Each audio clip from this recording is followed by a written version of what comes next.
masarap kapag may katuwang ka sa buhay. Di ba guys? Kasi meron kang partner sa buhay. Di ba? Hindi ka nag-iisa. Hindi ka lonely. But having a life partner has a downside too. Di ba?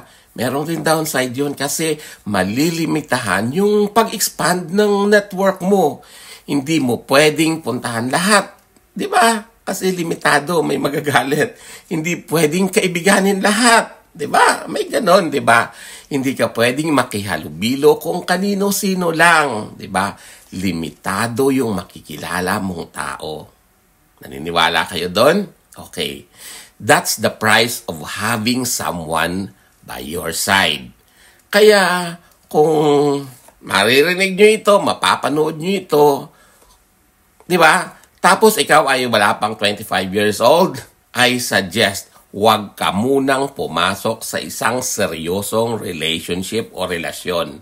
Huwag ka munang mag-jowa. Huwag ka munang makipag-live-in o huwag ka munang mag-aasawa. It's a big no-no. For me, opinion ko lang yan. Like, less than 25 years old. May oras para dyan. Hindi pa ngayon. It's not yet time. Now, hindi pa.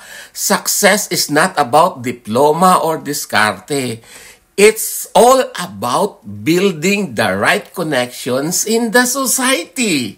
Makakaahon ka kaagad sa buhay if you are friends with powerful people, pero hindi mo sila makikilala kung ikaw ay matatali agad sa isang seryosong relasyon or sa isang tao, di ba? So yun guys, nasagot ang katanungan ko sa previous vlogs ko. Like for example, na tinanong ko, ano ang importante, di ba?